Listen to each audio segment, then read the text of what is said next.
Hello and welcome to Shut Off That Noise. I'm Craig Raddock. Once again, I've had another huge long absence from the podcast through this whole COVID-19 summer, but I am back with a new twice monthly version of this podcast. I still have, the furnace comes on and the cat starts talking. It's a show called Shut Off That Noise. Hi, kitty. This is my new cat, Clara. This is the first time she's been on a show and she has become rather chatty. Well, let me tell you something. I am lucky to have saved up a bunch of live recordings from last winter prior to the beginning of the quarantine. So for Halloween, I've been saving this one up. The Killer Virgins. And so flourishes the furnace. Probably can't even hear it, but it's bugging the crap out of me. So happy Halloween, everyone. Hopefully you're all finished your trick-or-treating right now and you're safely in some home, socially distanced and covered in masks. Because, it's Halloween. You're supposed to wear a mask. Not that kind. But anyways, here it is. An awesome recording with Gabriel Corinda, Andrew Brazier, and Samantha Weinstein, collectively known as the Killer Virgins. Let's get in the audio time machine right now. We're going to go back to a night before the musical world of live music, at least, was laid to waste by COVID-19 and the quarantine. And at least with our ears, we can re-experience that atmosphere of a Toronto nightclub. The sound is not perfect, it's loud, it's boomy, but hopefully you will be able to smell the beer and the sweat and the rock and roll. So let's set the dials to November 20th, 2019. And we'll go back to a place known as the Toronto Entertainment District, right on the corner of Bathurst and Queen Street West, out front of Cherry Cola's House of Rock and Rolla, with the Killer Virgins on Shut Off That Noise. I have a wedding, I'll play at my wedding. So I'm out on the street in front of Cherry Cola's right now with the band Killer Virgins. So, okay, everybody, one by one, say your name and your instrument. Sam Weinstein, guitar and vocals. I am Andrew Brazier. I play the big guitar. The one with the 4 strings. Yes. Okay. All right. And yourself? Gabriel Corinda. I'm the guy who hits stuff, the percussion. Music for you. We're Killer Virgins. If you didn't know. If you didn't already know, now It's my favorite band. It's my favorite band. All you. Only me. It's the Killer Virgins. Run for your lives. They're dangerous and radical.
Okay, the noisy stuff in the back. Well, yeah, say right. the clock. Yes. Okay.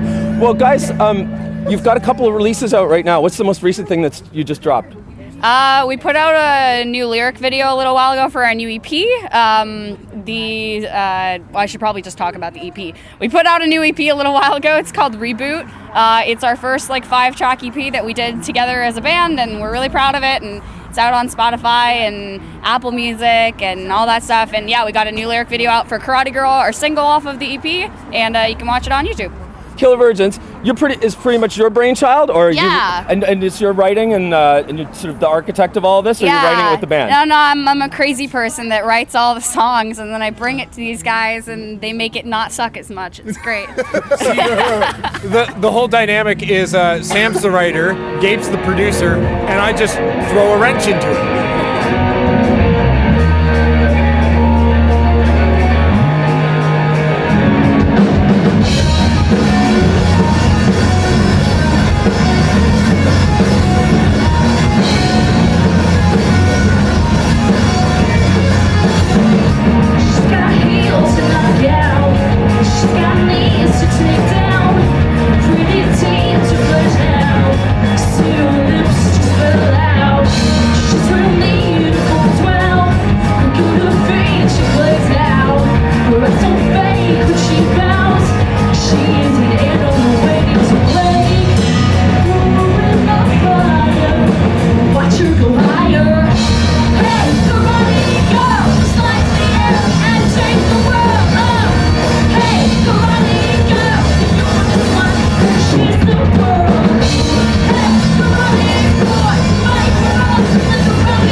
So you're new to the band, right? That's the game.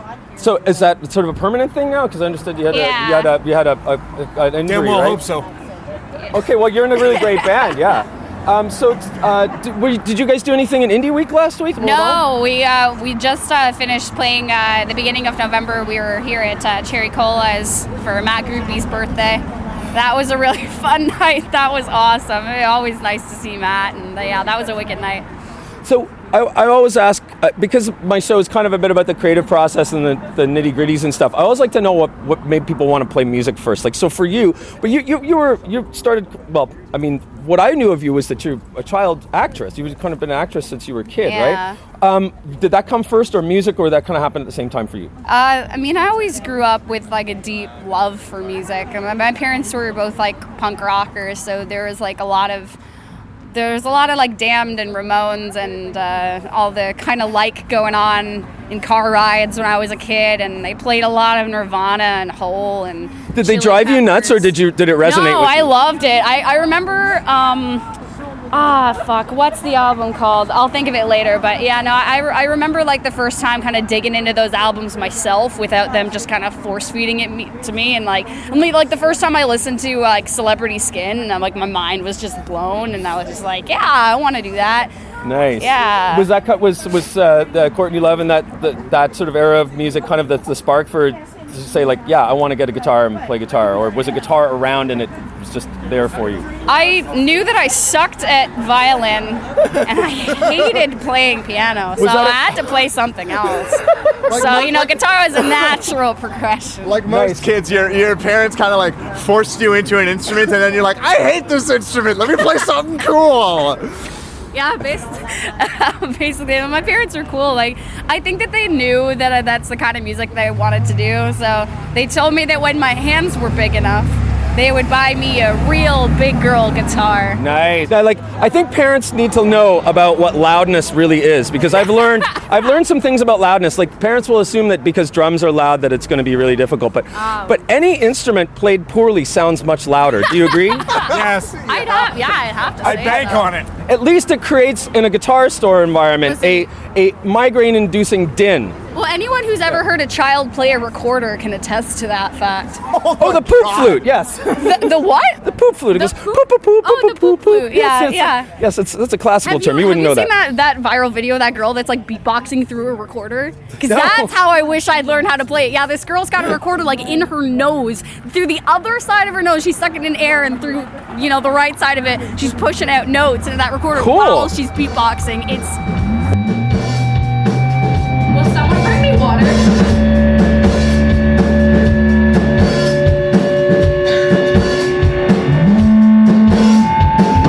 Your girl is sick. And I don't mean in the radical way. Stephanie Lambert's everyone. Stephanie!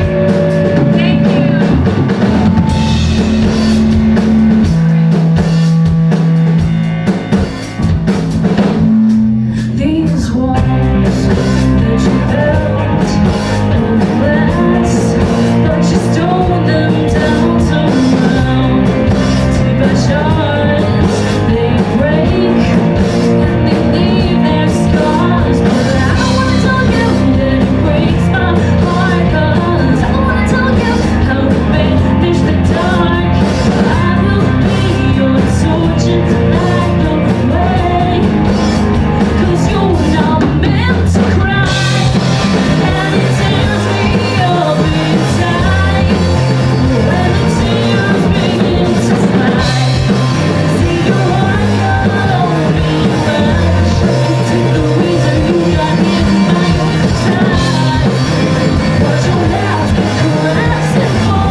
getting out in the clubs and listening to stuff that's around town, or are you listening to stuff that's on the radio and on Spotify and stuff like that? I mean, like, I'm an old lady. I listen to the stuff How old that lady are you? I'm 52. I am an extremely old 24-year-old lady. Oh, it's the old soul thing, right? Yes, okay. Yeah, And well, old tastes and stuff like that. I discover new stuff every. Like, I'm really into La Butcherettes right now. Like, I'll just put that on anytime. I love Courtney Barnett.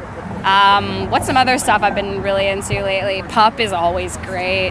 I'll think of some more in a minute. Now, in terms of the performative aspects of rock and roll, so a motto that I've lived by is that 90% of rock and roll is making it look very difficult and somewhat painful. And that's certainly showing up in full regalia. Yes. And you always do that. Like sometimes you have like a wedding veil. Tonight you have this beautiful hot red lipstick and matching earrings and everything and the fiery red hair. Oh, there's one other aspect that And you what is have that? not seen. I'm not gonna blow it. Well, it's okay. No, and it's a visual too. This is an audio podcast, but we'll see some of that on Instagram and Twitter. So yeah, I'll we'll give save. you a hint. It's fabric. Okay, all right. Well,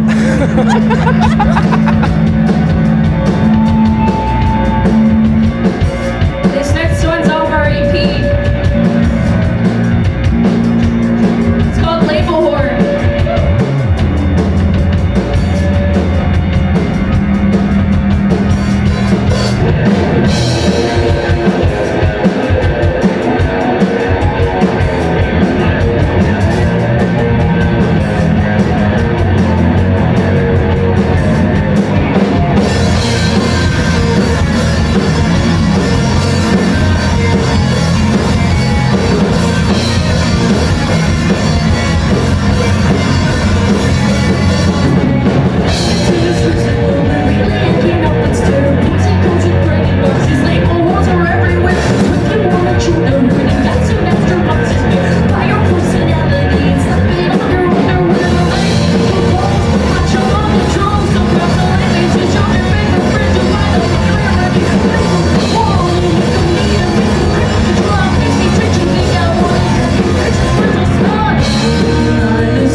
Sam, I want to ask you about the name Killer Virgins because it's really evocative and there's a lot to it. So my first imagination there's some B movie out there called The Killer Virgins, but you made it up. So tell me about the etymology of your Yeah, I was just like, I somehow stumbled into this little hole of these amazing little B sci-fi movies, like, you know, the Spider Women from Mars and all that whole genre. And I just thought it was hilarious that these, you know, untamed women were wild and they'd never seen a man. And I just thought it was hilarious. And I was just thinking, oh yeah, haha, like an Attack of the Killer Virgins. It suggests- oh yeah, there's a and the huge- name just stuck, yeah. But there's such a huge narrative that sort of that name evokes and everything. It's definitely supposed to. It's part of the reason it stuck was because I realized there was a lot of different ways you could kind of interpret that, and there was a lot of weight to it, and I like the dichotomy of it, like, you know, you're taking two words that are pretty opposite in meaning, but then there's obvious also other side of it where it's like, you know, virgins have this like unbridled power, like, so they're more free and they're crazier. They can't be controlled by men. I'm just trying to imagine these scenarios where it's like, oh, you know, like I'm thinking of like it's like Susie and Johnny the quarterback, and it's like they go on a date, but then like he gets murdered. It's like, then they got caught by the killer virgins. I need to keep my purity or something like that. Like, or something like that's kind of like something I'm thinking of here. But Yeah, more in my head, it's like there's like an invasion. An invasion. There's an okay, invasion of killer virgins from Mars. Did you ever see? Was it Beautiful Creatures? Do you know that film? It's an Australian. I don't know. Oh, it's an Australian film about these two young girls who have this deadly partnership, and they hate the one girl's mother, and they plot to kill her. So I won't ruin it. Okay. No, spoiler alert. All right. Well, I gotta watch this later, I guess. Beautiful Creatures, yeah. Oh, all right. Really All right. great Australian film, and it's set in the 50s when Australia was being overrun by rabbits. What? Yeah, so they were like having to exterminate rabbits. Not kangaroos. Not Are you kangaroos, sure but they rabbits. weren't just really big rabbits?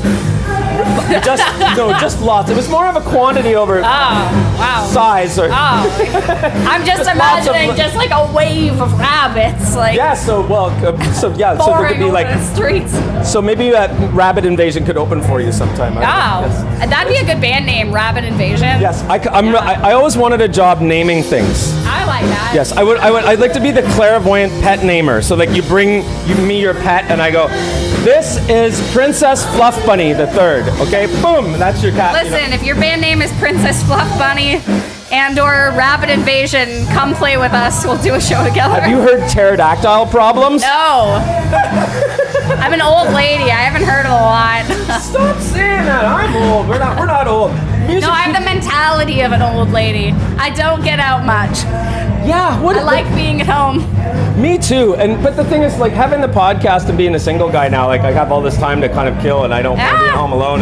Yeah. And it's been great. I'm like it's fun to get out and talk to people about music, and it's social and stuff. Definitely, yeah. I find like for me when I'm playing with my band, the only time I really get to see music is like the other bands that I'm playing with. Yeah. Is that kind of happening to you? Yeah, that too? happens to me a lot, but it has a lot to do with the fact that I'm just like a fairly introverted person.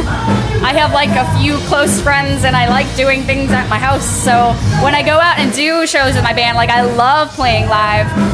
And when I do get to go out with friends to see other bands, especially like local stuff in the city, that's amazing. So one of my favorite parts about getting to do live shows is being exposed to bands that I haven't heard of and that I don't know and that maybe I'm gonna be friends with, which is really cool. I like exposing myself to bands. That's why I wear a kilt. Yeah. So is that funny? Now, in terms of your ambitions, like, I mean, I'm not trying to press you to say, like, you know, you're shooting the stars, you're gonna hit the moon. I mean, like none of us are gonna, like, the music industry is very fickle and tough, and there's lots and lots of bands. Where are you setting your sights in terms of where you want to take Killer Virgins in terms of like, you know, what do you got a job to make money? You got a day job, right? Like, well, yeah. I'm unemployed, so. Yeah. But do you ever get starry-eyed and want to just be like as big as Taylor Swift or something like super big, or would you like it to be sustainable and be your income, or like where's your head at? I want to do nothing but make music. I want to do nothing but play music for people. I want to play at the Grammys. You know, I want to do it all. I want to go as far as I can go with this, so people want to hear what I make. And I make stuff because I want people to hear it, and I want to connect with people in a language that we all understand, you know? Yeah, is it important to make music that resonates with people? Yeah.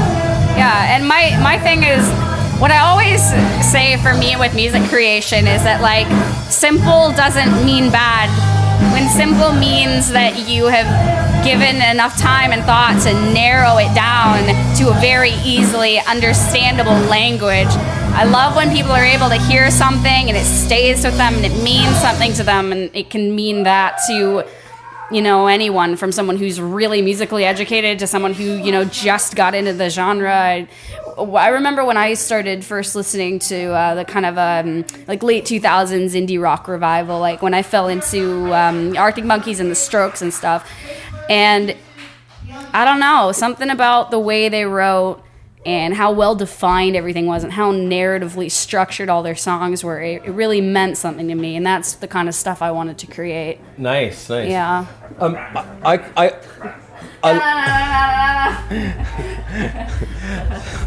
That will probably be the mystery noise for the day. The show's called "Shut Off That Noise," so I was. Oh. Generally, what happens somewhere in the interview. A prize if they guess it. No, well, I should do that. Yeah, I should say what is the mystery. Usually, I kind of give it away. Like sometimes there'll always be some kind of interruptive sound. Like when I did Countless Numbers, there was this door that people were walking through the room that were like going like. Oh. Okay. I usually come with notes and everything, but I'm like totally flying by the seat of the pants. Just unprepared today, Craig. The last show, what I did was I just brought Old Major over and we watched football, and then at halftime they played in my living room, so I called it halftime show. Oh, so they played the halftime show in my living room. Oh, I think you guys might be on now. I think that you might be right. So yeah, so you know what? We'll pick this up afterwards, snap it off. and maybe I'll like while I'm in between pressing record and push. Did And everyone catch the mystery noise? That was there. Okay, yes, we'll have to guess what that is and what the piece of mystery fabric may be. Ooh. And if we can guess the color? All right. Okay, the answer will be revealed at the end of the episode, people. We'll be back. We got one more song for you guys. Thanks for coming. You might recognize this. We usually play it earlier. It's called Keep the Corkscrew. And it involves a little bit of this.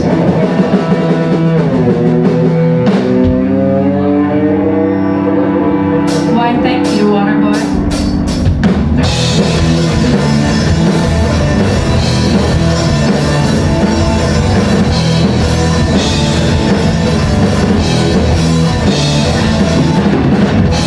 Corkscrew, I didn't want it anyway.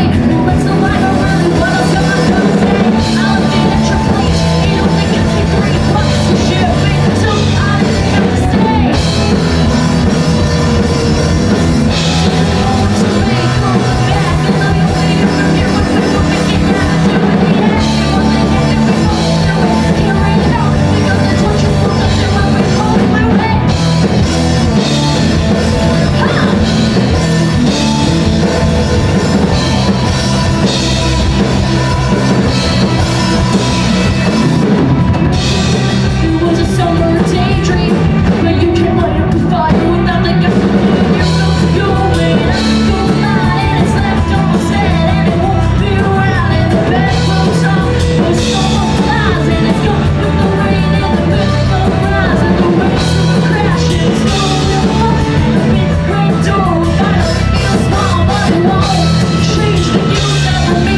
That's where we say what we're doing. Follow us on social media, and since I joined, the band has gotten at least 30% louder from what I can tell. So come out to our shows, because it's turning into a hell of a thing every time we do it.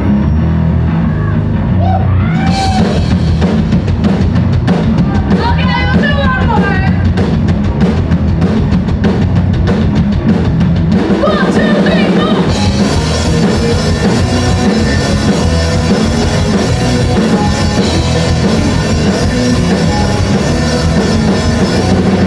Stop playing games, so hold on to your sanity.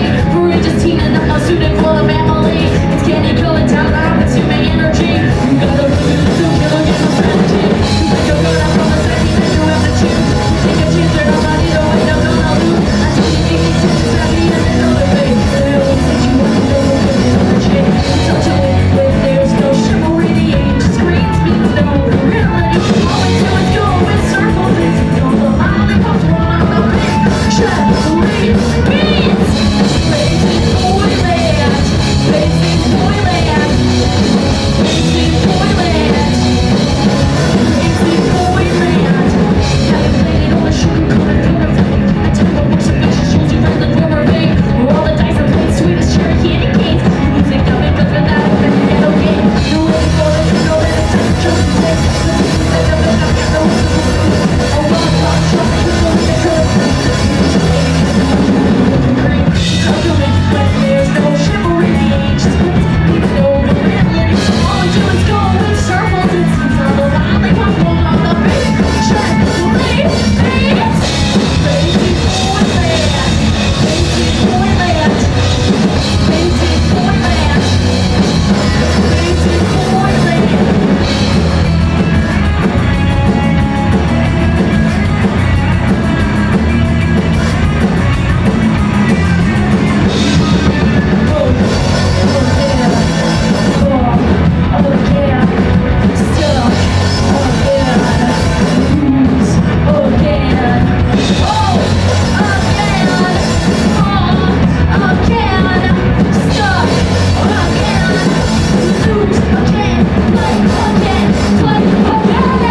Thank you, Toronto!